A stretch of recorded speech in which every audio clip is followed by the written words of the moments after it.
What's going on, guys? Bonafide Hustler here, coming to you live from my office. It's about 2:30, I think, on a Thursday here, Central Austin, Texas time. And I want to do a show which has 8 shoes that you should be looking for that you can resell on eBay.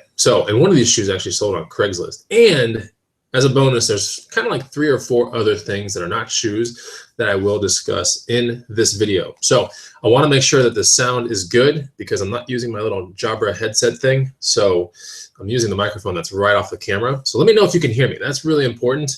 And then we'll dive right into the screen share type of show, because that's like one of the best ways. Obviously, I don't have this stuff with me anymore. It is sold in the past off eBay. And I want to make sure through pictures, because I do have 32 gigs worth of pictures to make shows about. And I think I'm already through 4 or 5 gigs of that. So, there's plenty to learn here. And I think with the screen share kind of thing, it's an easy way to hit it home. I do get a lot of messages behind the scenes saying, I watched your show, I found the items that you talked about, or I found this, found that. And you're absolutely correct. It's sold for right around what you said it would sell for. So hopefully with this show, you guys can get out there and try to find some of these shoes and put them on eBay. So let's talk about now. I think it sounds great is what everyone says. We got a lot of people in the feed. We have Blackhawk Surplus, PJ Miller, Common Peace, Columbia, Josh Cheney, a bunch of people. So I do want to get right to the content right now. And if you do enjoy the content, it's really important to not only engage with other people in the feed, but also hit the like button. Very, very important. All right, so I'll go into the screen share for number 1 boot right here. I believe I found this boot when I was with Brock. Let me present this to everyone. If I'm not mistaken, I have a really weird memory. Like I remember a lot of things. So hopefully you can still see what's on the screen here. I'm doing a screen share. So if we see boots, let me know that we're good, right? And thank you, by the way, 14 Emelina. I am feeling 5 billion times better now. So can we see what's on the screen? Let me know. Got 49 viewers in the house watching live. If you do want to find out more about my live shows, it's really easy. Look at the subscription thing on eBay, and to the right of it, there should be a little bell. If you hit the bell, you'll always get notified when I go live. Okay, so if you guys are seeing the screen, like I'm seeing the screen, we should have a pair of boots on the screen. And they do say Cabela's, but here's the weird thing. So Cabela's does outsource their boots to other manufacturers, right? I don't believe Cabela's as a whole makes shoes. Like they outsource it. Now, whether they disclose how they outsource it or what, only through research was I able to find that this was not, in fact, a Cabela's boot, but it's a boot it's made by Danner and endorsed by Cabela's, if that makes sense. So something like that. It's a weird kind of relationship going on, but these right here are not just fashion type boots, okay? These boots, first of all, are hunting type boots. Right, very important. The reason why I know they're hunting and not like hiking, for example, is that, first of all, they do say Cabela's, which Cabela's is not exactly a hiking store. It's more of a store, kind of like Bass Pro Shop or Gander Mountain or one of those kind of things. It's a shop that prides itself on outdoor fly fishing, hunting, things like that, right? A little bit of camping. But definitely, if you're going to go into a Cabela's, you're going to see like a buttload of knives and guns and skeet shooting target things and bows and arrows and game, basically game meaning deer or elk heads or moose heads on the sides of the walls. I mean, it's kind of like a male wonderland, right? If you go in there and it's like, usually my wife's just like bored out of her mind, but I'm just sitting there going like, oh my gosh, this is the coolest stuff ever. So here's the boot. Let's go into the next boot picture real quick. And there we go right there. It's made by Danner. Now I want you to memorize this logo because I don't think I've ever lost any money on anything Danner that I've ever hustled. And Danner makes both hiking shoes or hiking boots, and they make these hunting type boots as well. So you can get a lot of information from a tag like this, right? And the information that I'm talking about is 3 parts on this shoe. 1 is it's made by Danner, which is a great company made in the USA. 2, it's Gore-Tex, meaning it's waterproof, all right? 3, I see 200 gram. Anytime you see 200 gram, 300 gram, 400 gram, you should be thinking one thing, and that is insulation. That means the ability to wear this boot in cold weather, in a deer blind or whatever. It'll keep your feet warm while you're waiting for the game to come to the feeder or whatever you're doing out there. But either way, you need insulation. If you're not going to get insulation through your socks, you can at least get it through the boot. It's built into the sides. You can actually see the insulation like right there. It's almost like a quilted type looking thing inside the boot. It's definitely different than most Danner boots, which are just going to be leather on the inside, right? These have insulation. So 200 grams, pretty good. It shows you like how warm it'll keep you in certain weather. So that's amazing. So this is what it looks like on the side. And this definitely looks a lot more like a hiking boot now. Here's another shot right there. I try to put a non-distracting background so that way people can really hone in on the boot itself. I mean, look at the bottom of these things. And by the way, I picked these up at a garage sale for $5. I mean, it was a really, really good score. And the bottom of these are in impeccable condition. You might be thinking like, that doesn't look that good. Believe me when I say it, if you look at the sharp edges here, see how everything's like really nice and sharp, you know? When you get a lot of wear, considerable wear on a pair of boots, they don't look this sharp, and you don't get a lot of like right angles, you know, when you go around the edges right here. There are a ton of right angles right here. So we know that the footbed is an incredible, we know that the actual, how do I say it? The sole is in incredible condition. And here's another close-up right there. And here's another shot of the boot right there. Yes, there's some wear and tear, right? But it doesn't matter. Like anybody that has half a brain is going to look at this sole and go, okay, it hasn't been used that much. And so there we go. You know, you can get this type of use or this type of wear pretty easily on a hunting boot. You know, you could be through mud, water, rivers, crossing things, or, you know, even just getting in and out of the ATV, into the deer blind, whatever. I mean, you can get wear and tear pretty quickly, but it doesn't mean like it's game over for the shoe. So if you're looking at a garage sale or a thrift store and you find stuff like this, it can be made by Rocky. Cabela's is another good one. Danner, should I say. Definitely look twice, you know, and take a look. And if it's insulated, then look even harder, because those type of boots typically find themselves in the $150 to $300 range if you were to buy them at Cabela's brand new. So these sold for $79.99 on eBay, right? A little bit more close-up pics right there. And that is the first kind of type shoe you should be looking for, okay? Little hunting type boots.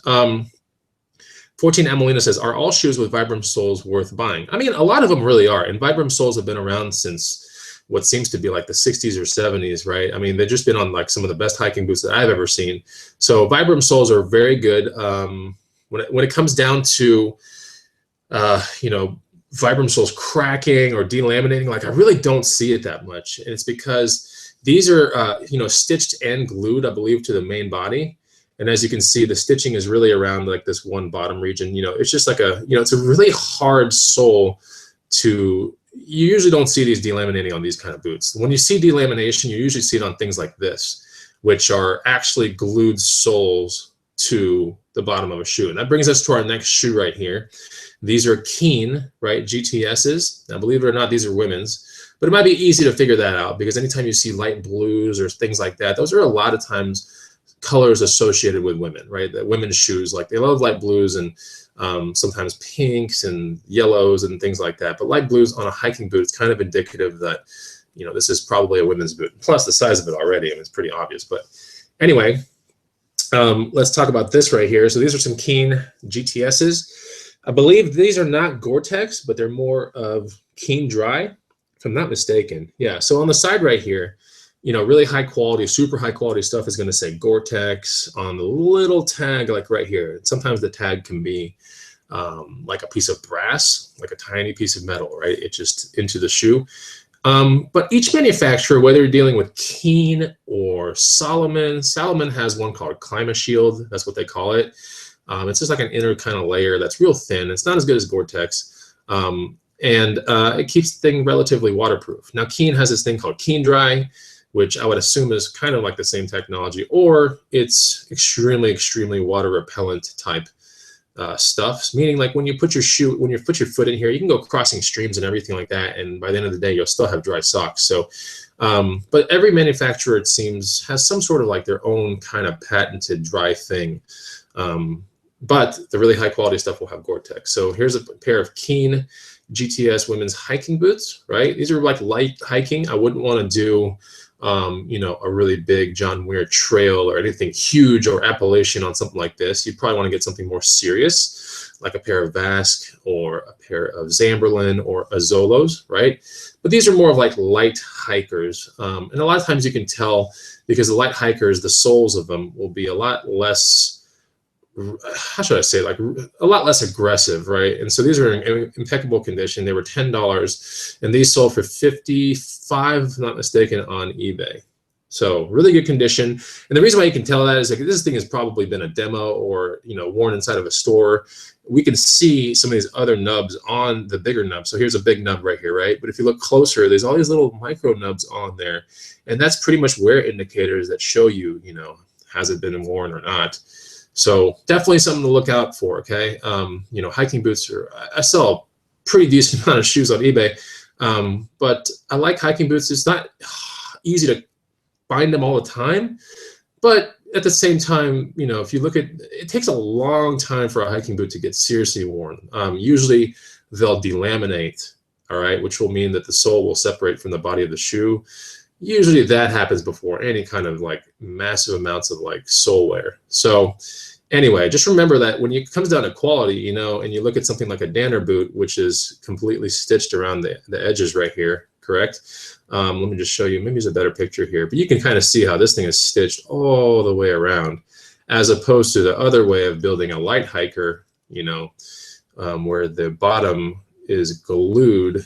Okay, see, like this is all glue right through here.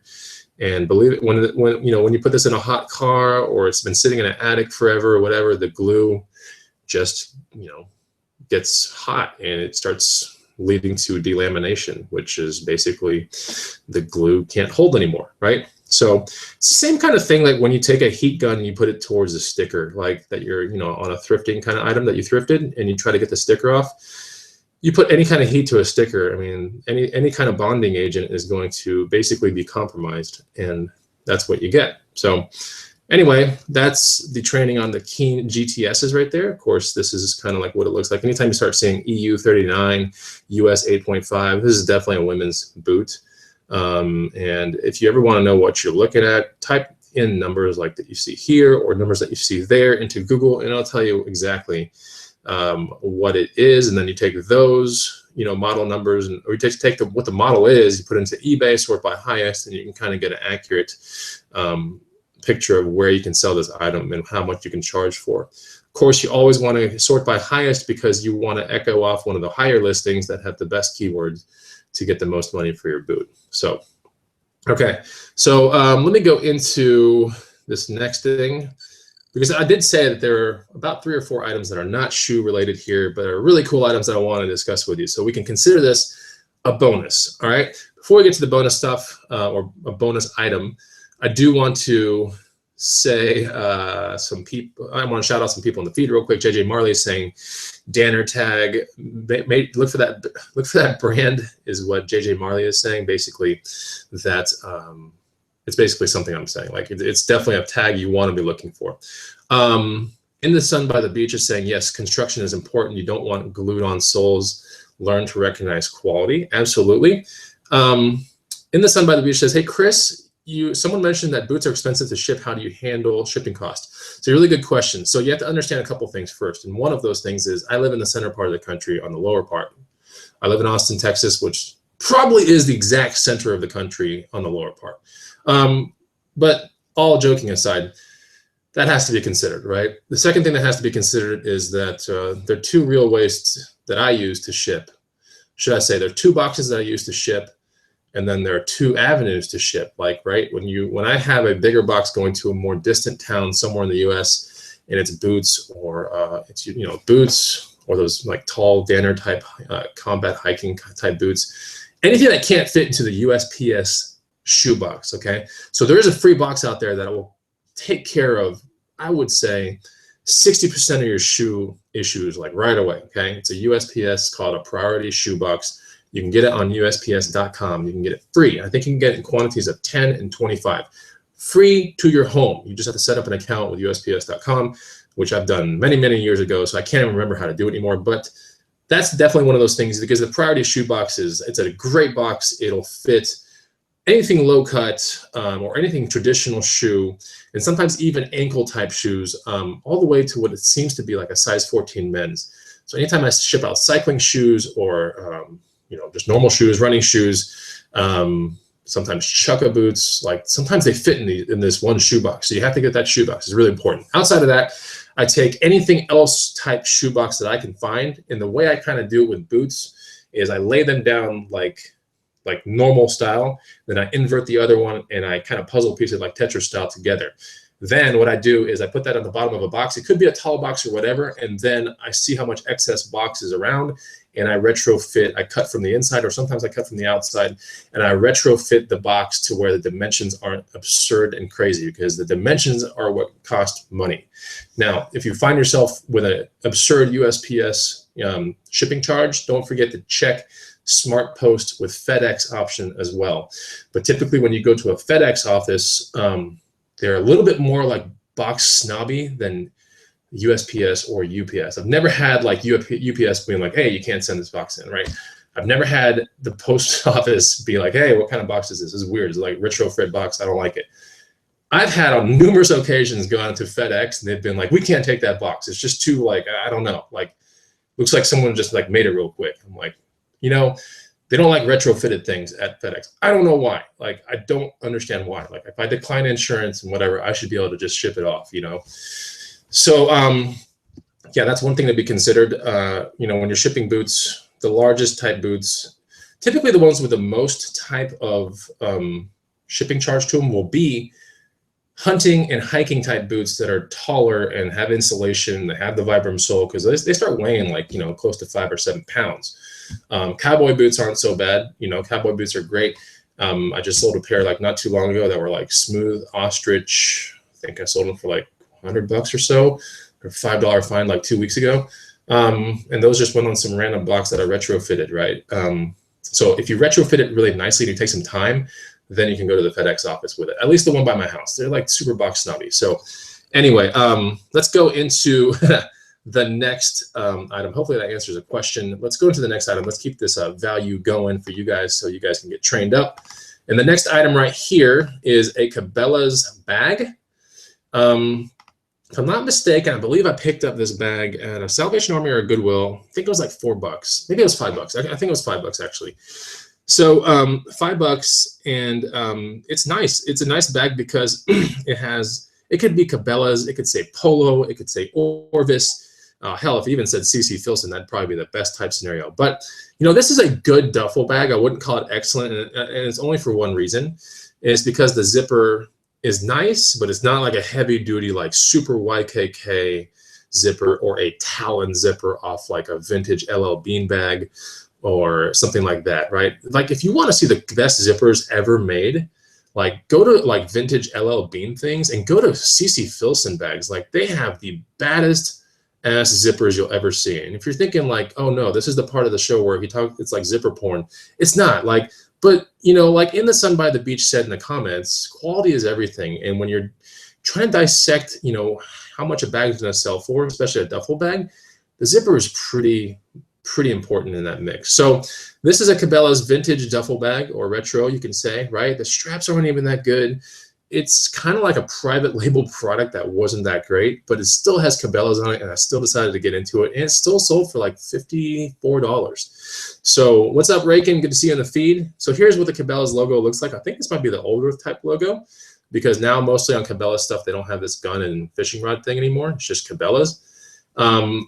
And so we can see the handles, and like really good high quality bags. You're not gonna see handles like this. You're gonna see like leather accents and fatter type nylon stuff, like straight up like out of a backpack or something like that, like really thick type handles. And you're usually gonna find a clasp right around the handle itself. You're not gonna find these kind of stringy little handles. And you can still see that the zipper is super, super flimsy, right? So there we go. Here's the zipper right here, right? On a vintage Cabela's bag, you know, this is a company that's like priding itself off guns and fishing stuff, and they build this really cool colored bag, right, with some interesting accents, but it just wasn't built right. It doesn't matter though. So, you know, as a hustler, that doesn't matter. What matters is the brand and, you know, whether someone's going to pay some money for it. So here's, this is where the shoulder strap would go. Like, look at this zipper. Like this zipper just does not match up with this bag at all. But then again, that's not my decision. You know, my decision was that my big play was this logo right here. If that logo wasn't there, I probably wouldn't have picked it up. But funny how that all makes the deal right there, right? One logo can make the entire deal. This bag was humongous, by the way. I probably could have fit 2 wives in there, man. Like big, big, big bag, right? I say it kind of jokingly, but I did get a North Face bag not semi-recently, but I returned it. But my wife was able to fit in the bag. If you want to see the picture of that bag, you can go to my Instagram, which is boddam, which is my workout Instagram, but there is a picture of that if you want to see it. So yes, this one sold for 54 bucks. Not the greatest bag in the entire world, but hey, you know what? I'll take it. All right, back to shoes.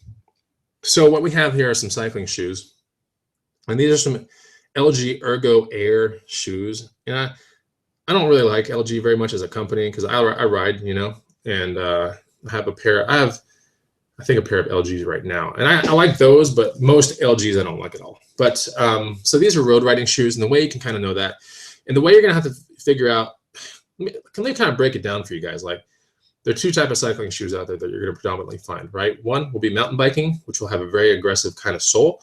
The other one's going to be road biking, which will have a lot more ventilation, typically a carbon sole if you're lucky, and the sole will be flat, right? Like super flat, so wind can go through it all nicely and stuff like that. So let's kind of figure out what kind of shoe we have here just by looking at the sole.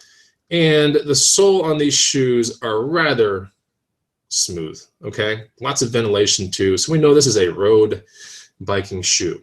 So back to the front picture real quick. We know it's a road biking shoe. It's made by an okay company. I don't personally like it, but that doesn't matter. Like, that's just me. I'll still hustle it. So these are some Ergo Air. If you are really lucky, right, and you're wanting to get into cycling shoes and wanting to make some money in cycling shoes, there's some brands that you want to look out for. One is Sidi, S-I-D-I. LG is okay. You can look at also Bontrager, which now they go by a shorter name called Bont, B-O-N-T. And there's some other ones like Specialized and things like that. But what's most important is the closure devices that you have on the shoe. If you see Velcro, Velcro, Velcro, the shoe is probably going to be sub 60 bucks in resale. If you see Velcro, Velcro ratchet, and I'm not talking about crazy women or crazy wives, I'm talking about ratchet type, you know, like straps. They kind of like ratchet. You put a little strap in and you click, click, click, click, click until you get the appropriate tightness that you want. And that's essentially what you're looking for. So if you see Velcro, Velcro, Velcro, sub $60 shoe. If you just see Velcro and Velcro, like only 2 straps, probably sub $60 shoe. But if you see Velcro, Velcro, ratchet strap or clasp or something, that's definitely the kind of shoe that usually sells for over 60 bucks. So this one is Velcro, Velcro, Velcro, impeccable condition. It's called Ergo Air because it's got a crazy amount of ventilation, which a lot of shoes don't even have this much ventilation. It doesn't matter. Still Velcro, Velcro, Velcro. It's going to find its way sub 60 bucks. These actually ended up selling for $45. They were found at a Goodwill for 10 bucks. And they were in great, great condition, right? I mean, we can tell that this was probably hardly used. Now, if you ever get those cycling shoes and you go, what the hell is this thing on the bottom? Look, you can, if you don't know how to describe them or what you're looking at, this is called a cleat, and a cleat goes into a pedal and it allows the foot to be connected with a pedal to where the entire thing is one, right? So when you have an upstroke and use your hamstrings, you can get power out of the bike. But if you try to just pedal a bike without cleats and you try to get an upstroke, your foot will come straight off the pedal, right? So the reason these are clips, you can think of these as clips. They will clip the shoe into the bike pedal. And that way you are clipped into the bike. And if that sounds scary, trust me, it's not. But essentially what I have here is an SPD, right? It's called a Shimano Pedaling Dynamics. I think that's what it's called. It's an SPD type cleat. It's a 2-bolt pattern cleat. And yeah, so that's something you can take off. If you kind of like, oh, what the hell is this thing on the bottom? A lot of times people that see your eBay pictures will know like, okay, there's an SPD cleat there, or there's a, you know, there's another one for Speed Play, or there's another one for Crank Brothers. There's one for Time. So these are all companies that have made cleats and made pedals that adapt to the cleats. So this is one of those things. This is an SPD one, which is a very common kind of cleat. You can leave it on and it won't give you any more money than if you were to take it off. If you feel confused by the cleat, just take it off and take good pictures, and I think you should be fine. So those are some pretty cool shoes right there. I'm going to stop for a second. I'm going to go into the feed and say hi to everyone. Hopefully you're enjoying the show. Like I said when the show first started, if you are liking this content, it's important that you hit the like button, okay? And also, if you want plenty more where this came from, if you're like, man, I didn't know there was money to be made in cycling shoes. I didn't know there was money to be made in hiking shoes or hunting shoes. What other things can I make money on?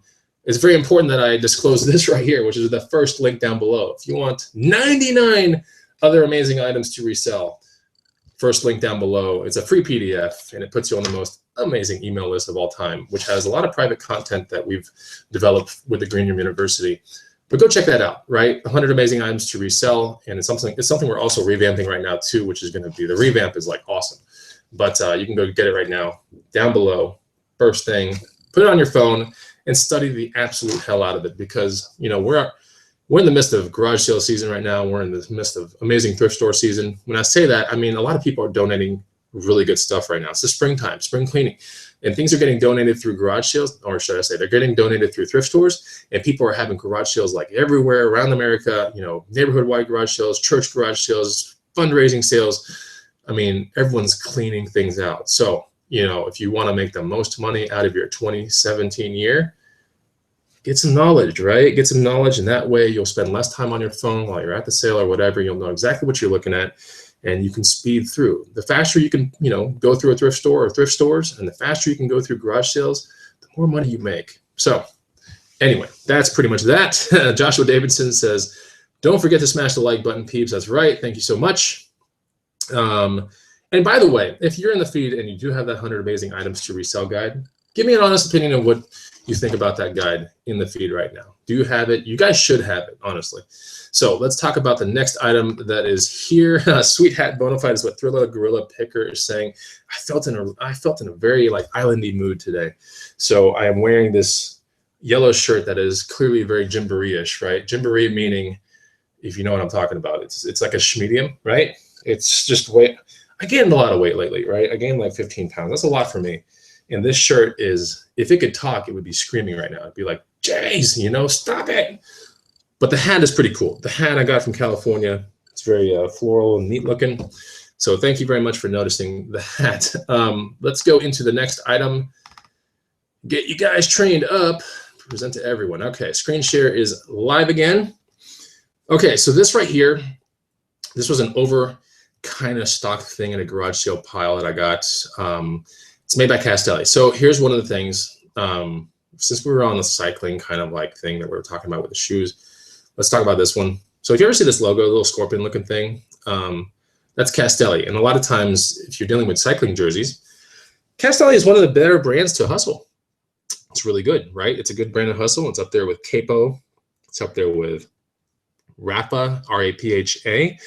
And Castelli has also been the maker for Mellow Johnny's gear. So if you ever check out Mellow Johnny's stuff on eBay, Castelli is the main manufacturer of that gear. So Castelli, if I'm not mistaken, is an Italian company. They have this little scorpion dude on the front. It's pretty cool. But if you're looking through jerseys and you find some good jerseys and you don't know to look for this logo, because on the jerseys, on a lot of them, the logo is on the it's on the zipper pull, or it's inside the jersey somewhere. So Castelli stuff has good resale. Just make sure to look it up before you sell it. This one right here, if I'm not mistaken, this one sold for like 20 bucks. And it's just a basic head warmer kind of hat, right? Like that's all it is, nothing crazy. The inside kind of looks like, I don't know, like diaper, but it's very thin. I knew it was basically mint, and it was just overstock. So 20 bucks, if you find this in a little cycling pile and you buy a bunch of shoes and some pedals and some random stuff, and some dude throws one of these things in, throw it up on eBay and see what you can get for it. So that's one of the things, a little bonus kind of thing for you guys. And there's another shot of the Castelli thing. Okay, so let's talk about, wait, what's up, 10K on the Bay? We got a guy in the feed that is attempting to get to 10,000 listings on eBay. He was also in a Green Room Hangout 2 weeks ago. So what is up to Mr. CL? And his handle is 10K on the Bay. I want you to take a second out of your time, click on that guy's avatar, and subscribe to his channel. So go check it out. And by the way, he said, everyone like and subscribe. I don't know why, but YouTube unsubscribed me to the Bonafide Hustler. All right, so next time I see you, I'm gonna kick your butt. Okay, so let's go to this next one right here. These are CD shoes. Remember when we're on cycling shoes? So let's take a look what these are. And I have another pair of cycling shoes in here too. Cycling shoes are great. Like maybe it's the fact that I live in Austin, Texas, whatever. But you know, it's one of those things, like cycling's huge in Florida. Cycling's big in South Carolina, North Carolina. It's big in Houston. It's big in Dallas. It's big in San Diego. It's big in any coastal town. I mean, cycling kind of a big thing. Unless you live in the freaking Death Valley in the desert or something, like road cycling is probably one of those things you kind of want to get into when it comes to resale, okay? So these are cycling shoes. And like I said before, one of the first things you want to determine is whether it's a road or a mountain biking shoe. And the way you'll figure it out is a road shoe will be smooth on the bottom and a mountain biking shoe will be kind of jagged and very, almost looks like a hiking shoe, honestly, but you know, it'll be, you know, aggressive looking on the bottom. So let's take a look at the bottom of these real quick. Hopefully there's a shot. Okay, so the bottom of these, they're smooth.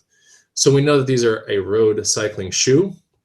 If you pay close attention on certain CD kind of things, they're also going to have the size, which a lot of people get confused. Like, how the hell do I find a size on a CD shoe? It's really hard sometimes. So they'll have it here on a lot of them, and they'll also have it on the inside of the tongue, which is like right there. All right, so try to remember that from the video because you'll drive yourself crazy trying to figure out what size CD shoes you have if you find some of these. And believe it or not, these are a little bit more common of a find, like these, and there's ones called CDT1s. Like these are common, like these are all over the place. So, you know, take a look for these. You're probably gonna find them. And the fact that they have Velcro closure means that they're going to be probably sub 60 bucks, right, on resale, but at the same time, they're probably going to have nothing wrong with them, okay? When you have that last ratchet type closure device, before you buy it at the thrift store, before you buy it at a garage sale, make sure you test that thing out, because on CD shoes, about half of the ones that I've ever seen, that ratchet type closure thing is malfunctioning. So be careful. And we're going to see what the ratchet type closure thing looks like on another shoe down the way here on this video. But so this is a CD shoe right there, size 40. All right, so you type size 40 into eBay, you'll probably figure out it's a men's shoe.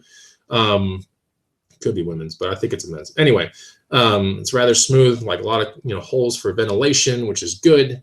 And we have a double Velcro closure device. All right, now CD, when it comes to shoes, is some of the better shoes to look for when you're out there trying to hunt at garage sales or trying to hunt at thrift stores. You want to put it on eBay.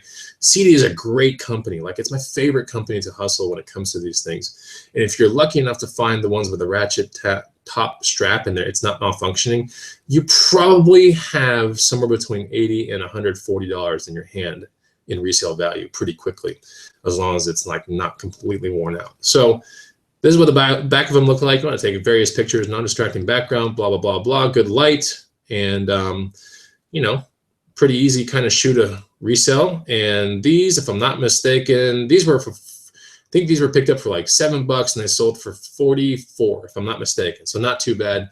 I put these more than likely in a flat padded poly mailer because they're 40s and they weren't, when you put these into a priority mail shoe box, like there's a lot of like extra space. But if you put them into a padded poly, like you kind of invert them Tetris style, and you stuff them into a padded poly envelope, you'll get fine feedback. Don't worry about it. But it usually ships out, for me, that my rate's like anywhere between $540 and $610, depending on what kind of reseller status I have with eBay for the month, right? If I'm TRS or the other one, whatever, it could be $540 all the way up to $610. So now here's a really good bolo I want to show you guys. And yeah, so someone is talking about 14 Emelina says, what type? So there's a bolt pattern kind of thing. Someone in the feed's talking about bolt patterns, and I think, if I'm not mistaken, on eBay there's a drop-down menu that says like 2 to 3 bolt pattern or 4 bolt pattern, whatever. A lot of these shoes can do, and I don't even know what would be a 4 bolt pattern, honestly, like out there. I don't think I've ever found a shoe that had a 4 bolt cleat, if I'm not mistaken. And the cleat is that little thing that gets attached here and then it adapts to a pedal. But here you can do a 2 or a 3 right here. Here's a 3 right here, right? That one will do most SPD stuff. And then you have a 2, which you could do SPD stuff, but SPD stuff is typically found on mountain biking things. SPD on road will look like a triangle looking thing. And you can put other things. I want to say, I think the 4-bolt pattern might be speed play, if I'm not mistaken. So this would not be a 4-bolt pattern type thing, if I'm not mistaken. So I think this is a 2 or a 3. And if you're kind of like, what the hell, I don't understand what he's talking about, just go to comparable listings and see what they list as for the shoe and the color and everything that you're looking at, okay? Usually it's 2 and 3. Like this one can be a 2-bolt pattern here, you can do a 2-bolt pattern there, or you can do a 3-bolt pattern here. So I think this is a 2 and 3 if I'm not mistaken. So it's kind of confusing, but the 4-bolt pattern ones are pretty obvious when you see them. Yeah, so okay, let's talk about this shoe right here. And this shoe is a Converse. It's weird, God, like we just went into like the hot topic days here. Yes, this is very hot topic. This is very like, hey, let's go watch Taking Back Sunday at the Marquee, you know, next weekend, right? So this is a, I don't know, you can put all kinds of weird stuff like in the field, like goth or rocker or whatever, but these are Converse high lace, and you want to count the laces on these. I forget how many of the amounts are, but you want to count the holes. Kind of like if you find a pair of Doc Martens and they're tall or they're medium, like a lot of times the whole pattern needs to be disclosed on the actual eBay listing. And it's for one side too. It's not for both sides, okay? So if you're like, what the hell is he talking about? Just count how many holes you see that the laces are going through or that they could go through, and count them all the way to the top and then put that into the listing, because that's really important. And the same goes true for Doc Martens and stuff like that. Now you can use words like goth, punk rock, things like that. You could even put Sex Pistols, whatever you want to put in there.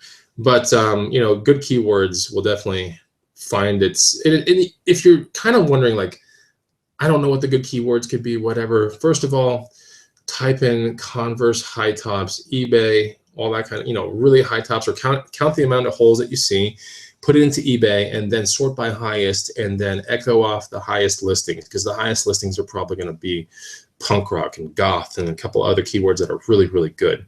Emo, yeah, there's a good one right there. Okay, so there we go, emo. Yeah, so and JJ Marley says, yeah, those Chucks are gnar. They are just crazy. So they are, and when you do a Converse, there's a size on the bottom, and the size is kind of unisex, right?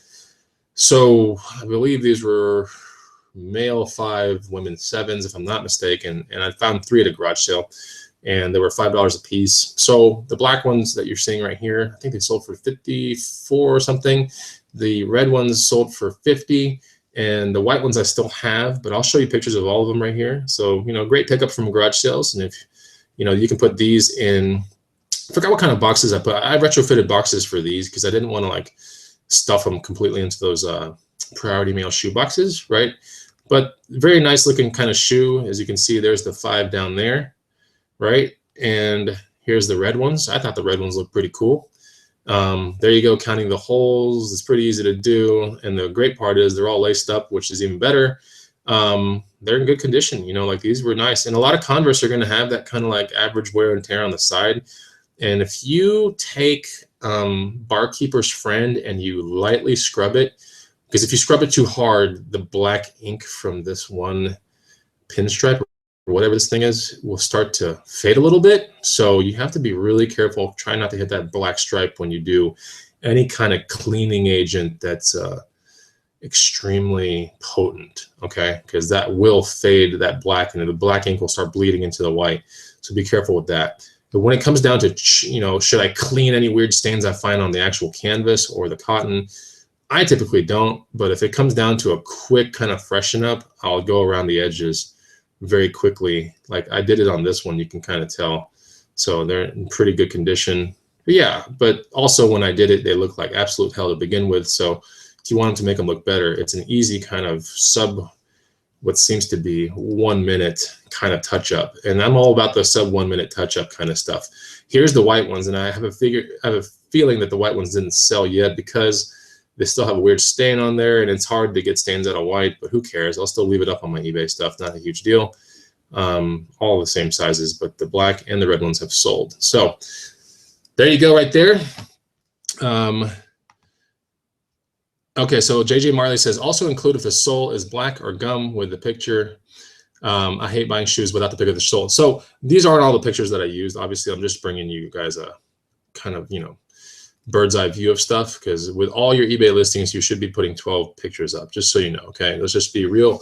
12 pictures is, even if it's the simplest thing to photograph, just take 12 angles, 12 pictures. Trust me, you will rank higher in search just because of that with any comparable item that has less pictures than yourselves, than your own. So let's go into the next shoe right here. Here's something that's pretty interesting. This is a rock climbing shoe. So rock climbing shoes are, they're easy to ship. That's one thing. A majority of them will, if they're women's or even men's, will fit into the padded flat rate poly envelopes, right? Because rock climbing shoes can be smushed. They can be smushed from the top down because they're just leather. I mean, that's all they are. So you can push them together kind of like Tetris style, smush them, throw them into the padded poly, and it'll be just fine. When you start dealing with much larger ones like size 12, or should I say 47 to size 48 or 50 or whatever, you probably want to put those in the USPS shoebox. But these are a pair of climbing shoes made by 510, which in climbing lingo is actually the difficulty of the ascent on a rock. Like you can have a 5.9 or a 5.11 or 5.10, like. And a 5.10 is kind of hard stuff, I guess, semi-hard stuff. And so that's what the company's called. These are Stealth C4s. This is the model, and the model is going to be on the bottom.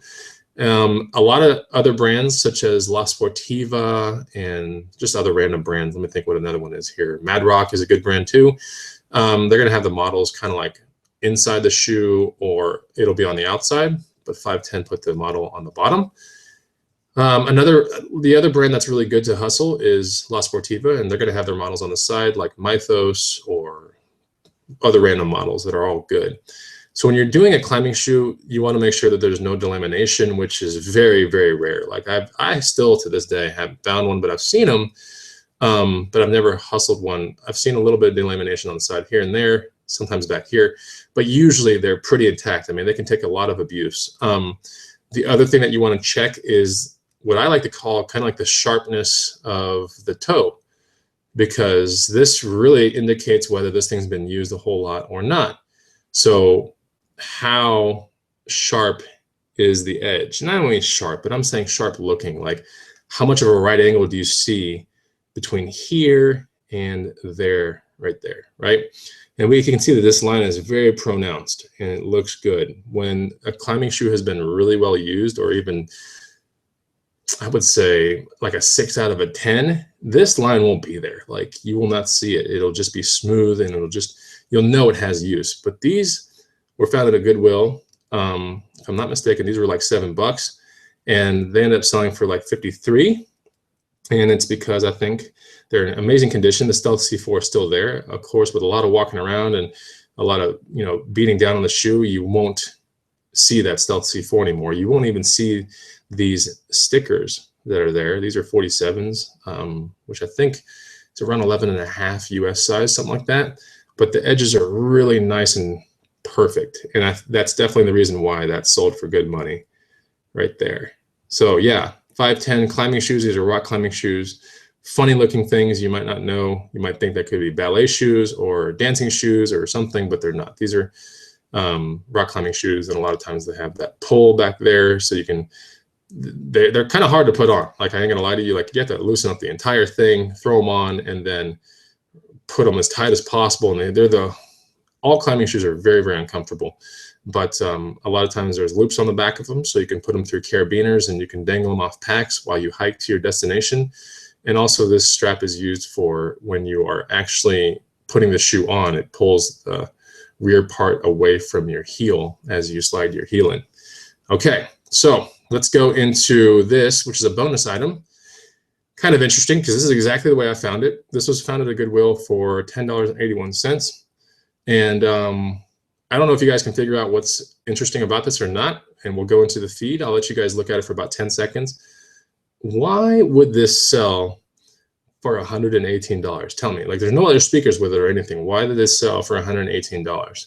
It's pretty easy if you're kind of techie and kind of audiophile-ish, and you probably figure it out in about 2 seconds. But what do you think? What do you guys think out there? Got 72 viewers in the house, by the way. 44 likes, 4 downvotes. Looks like 4 people don't know these items, or don't care about shoes on eBay, guys. That's not good. But yeah, hit the like button, please. If I can do basic math, it looks like somewhere around 20 something people have not hit the like button. Please do it. And what do you guys know? What do you guys know? All right, so we have guesses coming into the feed, and it comes all the way, like there's one that says, Riley Craig says, is it a rewriter? Is it, and 14 Emelina says, is it a floppy disk? A disk writer, a CD, and a DVR? Is it a zip drive? Blah, blah, blah. Okay, so one person got it right, all right? Josh Cheney guessed it perfectly. It's a mini disc. Now, give me 1 second. I'm going to show you. I'm going to get actually the mini disc out of my testing facility thing here. There's one. So remember that picture? See that thing on the top? It says auto loading mechanism. If you look to the right of it, which is right here, it says mini disc. All right, so what is mini disc? What kind of a medium are we looking at? And we are looking at something that looks like this. It kind of does look like a little 3.5 floppy or whatever you call those things, but and it kind of has the same dust guard and everything, which is like right here, and it should slide, if I'm not mistaken. It slides in one direction, but it only slides when it goes into the mechanism. So this is what a mini disc is, if I'm not mistaken, and it's somewhere between 100, I about to say 80 to 120 minutes. This one's a 74 right here. 74 recording minutes. This one has pop, shop, and gold hits on it. I hustle mini disc things whenever I can get my hands on it. It's a medium that is smaller than a CD, and the quality is extremely, extremely high on this, okay? So, and it's small. It never really took off though, okay? It's as rare as DAT, digital audio tape. It's just rare stuff. It's a medium that just was around for maybe like a year or two. They made Walkmans that had these in them. Typically Sony was like the primary maker of mini disc stuff that I remember. And I want to say Memorex and Sony made these, which was a blank. This was a blank mini disc at one point, and then someone decided to move over maybe audio stuff from tapes over to this or other things. But that item that you're seeing there on that picture is a player for this. It doesn't do anything really other than that. I don't think it's a recorder or anything. It was just a player for mini disc. To find mini disc stuff that's integrated into a shelf system, okay? It's called a mini shelf system because it takes a lot of other bigger things, those big CD players and tuners and whatever, and it makes it into a mini one type thing, okay? So it's a shelf system. And without the speakers, it doesn't matter. The fact that it's a shelf system and it's small and it's portable, and not portable, but it's small, it doesn't take up much space. And it's all integrated, meaning it runs off the same remote control and all that kind of stuff, which is very key. Even though I didn't have the remote control for that thing, I don't believe I did at least. Yeah, the fact that it plays this is the only reason it sold for $120. That's the only main reason. Because had this been a cassette player, it wouldn't even gone close to that price. But if it was a digital audio tape or if it was a mini disc, it would sell for that much. So that's what a mini disc looks like right there. I do keep a couple on hand. Here's another one right here, right? And these are just for testing, right? And some of the things on here are actually pretty good, like movie soundtracks. And I do have a digital audio cassette somewhere here. Let me see if I can find it for you guys so you can see that one too. Yeah, it's somewhere here. Anyway, I don't want to go crazy. Oh, here it is. I'll show it to you. I think this is a DAT. Yeah, here. This is a digital audio tape, which is even like this is like really way more rare than the mini disc thing. So there's a DAT right there. I mean, it's like half the size of a normal cassette. And yeah, digital audio tape right there, right? It says DAT on the side. If you find anything DAT, like, and typically, I don't even know if they made portable DAT players, but they definitely made component style DAT players, which look about the same size as a DVD player or something like that. But if you see something that says DAT, that's usually pretty big money, way more than like Laserdisc or anything like that.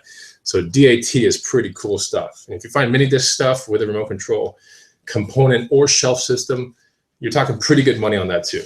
So, all right, there you go. That's definitely a good bonus right there. If that doesn't deserve more likes, I don't know what does. So yes, a digital audio tape is essentially an audio tape that has near CD type quality, or maybe the same. So anyway, that's what that is. So yeah, let's go back to the pictures. got a little tutorial right there. That's what it's all about. And all right, so this is a mini disc player. Hopefully you guys understand that now. And we can see the auto loading mechanism. You throw the mini disc thing in there, and you know it comes over here. And the best part about a mini disc system is it's smaller than a CD. Plus, you can skip forward and all that kind of stuff on it, and you can record on it as well. So, but I think if everything's right that I'm thinking, this was just a player, has play, has stop, and has eject. Right? No other button right there like record or anything. And this also has a CD player in it, but trust me, that's not the reason why this thing sold for 118. And it's got some wear and tear on the sides. Who cares? Someone with an extensive mini disc collection is looking for a way to play it. I actually just sent in a portable mini disc player to Amazon like 3 weeks ago. And I'm trying to get top dollar for this there. I'm trying to get somewhere around 129, 149 for it. I think it cost me like, oh, actually, no, that one cost me 16 bucks at a Goodwill, but I knew exactly what I was looking for. It even had a power cord for a wall, original headphones. It was made by Sony. It was like super awesome. So it always pays to keep mini disc around. Like, don't ever sell them. They usually don't increase this unless it's an actual collection of mini discs. Then it usually doesn't increase the price of something selling. So that's something to note right there. Right? Definitely keep one of everything, of every media or medium to yourself, whether it be DAT or cassette or Hi8 or VHS-C or any of those things. Keep one thing, all right? Always keep one thing so you can test out other things down the road. Okay, let's go into this. It's one of the last things that we want to talk about. So here I have another pair of cycling shoes. These are CDs as well. Now here we have Velcro, ratchet, all right? So finally we have a ratchet strap thing and something to teach you guys with. So CD type things, you definitely, if you press the red thing down, the red horseshoe down, like right around here and here, if you press it down, you'll be able to pull this ratchet thing completely out. Okay, so that's the way you do it on these CD shoes. Every other manufacturer is kind of different, but I know that a lot of people are like, how the hell does, I think it's broken. Like a lot of times it's not broken. You just have to know how to release the ratchet. So man, release the ratchet. That just sounds like something really crazy. Oh man, there's so many things that are running through my head, like Vegas parties and bachelorette parties, like release the ratchet, you know. But this right here, this shoe is something, even in this condition, which it's been used and everything. These actually sold on Craigslist for 80 bucks, and these were found at a Goodwill for $10.81. Yeah, so sold on Craigslist. They were offered on eBay for a while. I think someone might have hit me up behind the scenes, but I know that they sold on Craigslist. So 80 bucks.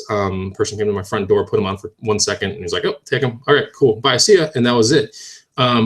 So yeah, you want to make sure that the ratchets work, and the way you do that is, let me see if I can see it right here. It has a little pull tab. So once you kind of feed this little tooth mechanism thing into the feeder, then you can pull this lever up repeatedly until you get the perfect tightness. But if you want to loosen it, you have to press down this red thing right here. Okay, yeah, that's what I'm talking about. Everyone's like talking about this ratchet thing. So yeah, Ratchet Life 2017, that's what I'm talking about. So good condition. Good thing about CD shoes is they make them out of like this amazing leather that like hardly ever gets like torn to pieces. So really good condition, even though they look like hell. Look at the bottom of these things. Like you're gonna be like, how the hell did you sell it for 80 bucks? Doesn't matter. Believe it or not, when you buy these shoes new, they're like $2 to $279.99. They're really expensive. It'd be hard to find even a brand new pair of CD Dominator. And I believe these are like Dominator 4s or something like that. But CD Dominator in mint condition is going to get you between $150 and let's say $200 on eBay. But if you get them in new condition, maybe Zappos and some of these other sites might have them. But if you go to any cycling store in America and you get them at just regular price, they're about $259 to $279.99. So, to get the best type mountain biking experience, you got to shell out some pretty hardcore money. But nobody will argue that a CD Dominator is not an amazing shoe. This is, I mean, they really haven't revamped the design of this shoe whatsoever. I mean, they just call it different models, but they really haven't revamped it considerably in the last 10 years. If you're lucky enough to find some of the color variants of this shoe, such as yellow or red, or even all white, you're talking about really good money, but typically you're gonna find black. And CD Dominators are just really, really good things. So, definitely look out for them. These are torn to pieces, it looks like, but they're built so well. 2-bolt pattern right here. Been through a lot of hell and back, but they're built so well, it doesn't matter. Someone's going to pay 80 bucks for them. They don't care. So look out for CD Dominators. Now, if you want the road bike version of this shoe that's just as good for resale, I wouldn't say just as good, but pretty good for, I mean, pretty amazing resale, it would be called the Genius, all right? So if you go to eBay and you search CD Genius and then CD Dominator, you're going to start seeing this crazy market that I'm talking about. And I want you guys to definitely look it up and go, holy crap, like Bonafide was right. I saw it, you know, like it's a big market, meaning if you find one of these things, it's going to be easy for you to flip it and get in or out wherever you want to, because the market is active. It's for people constantly looking for these shoes. So CD Genius for the road biking ones and CD Dominator. There you go.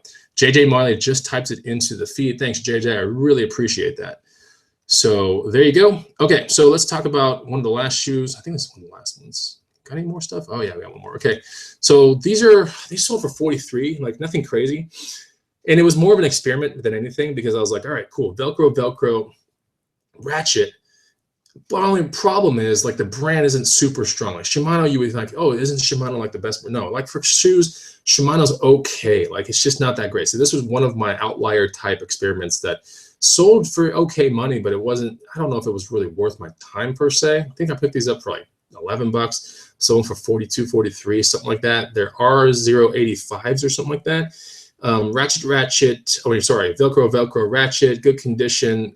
You know, the brand isn't the greatest. Like this brand, I would equate it with this other brand called like Forte, which is not that good. Maybe even another brand like Lake, not that good. You see Diadora for cycling shoes, not that good. Nike for cycling shoes, not that good. So there's definitely some sub brands that I wouldn't really want to mess with too much.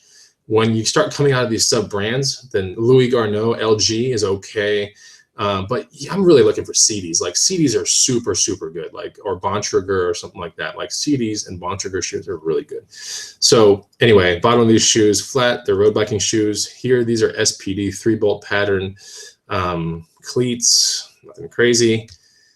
They're called SPD SLs. I mean, they're SPD SLs, but the model is called R085. So these are women's, not the greatest resale. I probably wouldn't resell them again. Just want to show you that way, you know, to have all these triumphs in a video and not one mistake to learn for would be not good. Like, it's good to learn from a mistake, right? So here is, you know, yeah, I still made money on it, but you know, it's not gonna be my primary thing I look for anymore. Unless I get it from like $1 or $2 at a garage sale, yeah, absolutely, I'll get back into these. But for the $11 that I paid for, I think I probably could have done better. Okay, so here is the last shoe we're going to talk about right here. This is a Vibram 5-finger. And usually when you're dealing with 5 fingers, you're going to deal with certain models like Bikila, Komodo. There's a bunch of other ones. Yeah, anyway, so Komodo, Bikila are like the 2 main ones. There's another one out there anyway. So when you're dealing with these, you want to make sure there's no delamination on the toes right there from the main mesh of the shoe. The ones that are going to have better resale at seams are the ones that lace up.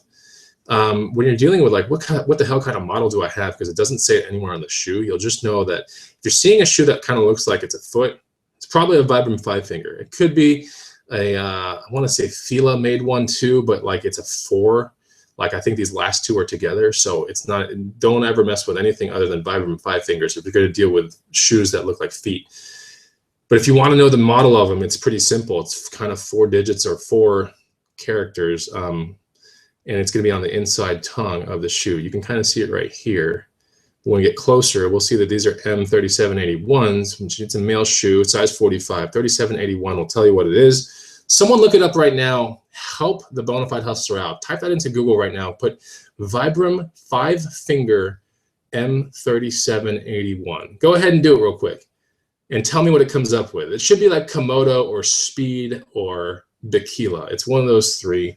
And those are 3 really good ones to be finding out there. But M3781, these actually sold for 57 or 53, something like that. They're pretty easy find at a Goodwill, around $8, nothing crazy. But the fact that these were also sub 16 ounces was the big play, right? They were light and they go into not a padded poly envelope, but a regular manila envelope that has padding. and they ship for less. From where I am in the USA, they're less than $350 wherever they want to go. So that's great for the shipping, right? And when I deal with Vibram 5 fingers, I definitely think like shipping is one of those things that should be built into the profit, because it's not going to take much to actually ship these off. So Parkwood Tech helped me out. It says these are Vibram 5 finger Komodo Sport men's. So there you go. So that's what the thing on the side says, right? 3781 Komodo Sport 45 is the size. If you want to find a size equivalent, you can just through similar eBay listings. But if you put size 45, that's how Vibrams sell the 5 fingers. Any other shoe, typically you have to put the USA size or something. But when it comes to cycling shoes and like these Vibram shoes, like the European size seems to be way more important than anything else. So, okay. So thanks to Lorenzo McCoy. Thanks for helping me out. Carlos Marufo. Thank you so much. Yeah, and Joseph Coburn, and especially Parkwood Tech. Thanks for helping me out. So last item right here, sold for $57, if I'm not mistaken. This is a pretty simple down jacket, but it's the vintage down jacket, almost like snowmobile looking style, with a non-matching hood, right? It has a snow lion hood, and it's matched to a downwind vintage jacket. Now, this is not Patagonia. This is not North Face. This is not Arc'teryx. This is not anything like that. It's some random brand downwind, which probably back in the 80s or maybe even 70s, it was considered good for a while. But it's a large, right? It did fit. It made me look like an astronaut, so I decided not to keep it.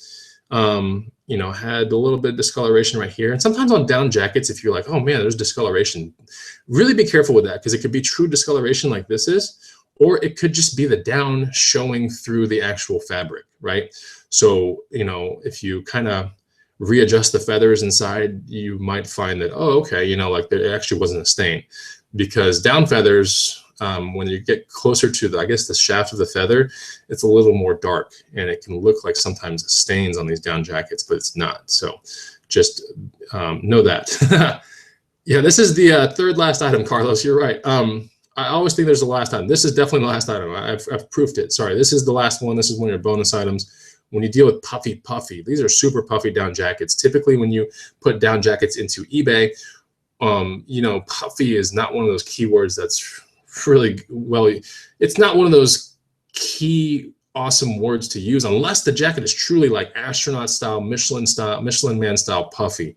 And this is puffy. Nowadays, they make much better quilting and much better, I want to say it's baffling or whatever, with the down jackets, and they're just way more friendly when it comes to traveling and packing them up. But this is just a vintage style. Vintage style was just puffy. That's just the way it was, you know, and the quilting was rather large, you know. They could have probably made this better with better quilts or better baffling or baffled or whatever they call it. But they just went with this giant puffy looking thing. So yeah, $57. This was a $3 or a $5 find in the garage sale. I can't remember, but either way, you know, pretty easy thing to ship off. It's a it's like a 2.5 pound kind of item. So there you go. Yeah, so JJ Marley's poking some fun here, saying, and this is pretty much the end of the show, but JJ Marley's saying, note that adjustable buckle and ratchet are not keywords to be using, but they're great knowledge from the Bonafide Hustler. So, you know, you guys are definitely paying attention. We got 78 viewers in the house. Take 1 second out of your time and hit the like button, and I'm definitely going to deliver more content. We still have tons of gigs of pictures to go through on these Bonafide Hustler shows, and I think it's one of the best ways to teach you guys, you know, like what to look for. It's a perfect way for me to teach. Get out there. You know, Google does pay money for me making any of these videos, and same with any YouTuber making videos that are really long. Like Google makes, you know, pays us money. So it's a good way for us to get compensated for the time that we invest into like the project, right? And I still have to take time to figure out which pictures to put together, because these are not consecutive pictures down the line. You know, they're just things I want to talk about with you guys. So I would appreciate it if you hit the like button. It's an awesome thing to do when it comes to analytics, and I look back at like what types of videos do people like. I look at things like that, and analytics matter a lot. So anyway, you know, thanks a lot for being here. Thanks a lot for keeping it positive, and look out for Bonafide Hustler videos on a more regular basis. Now that tax season is over with, I feel good, and I want to make more videos, and I'll see you guys on the next feed, okay? Next video, I'll see you guys in the feed. Thanks a lot. Bye-bye.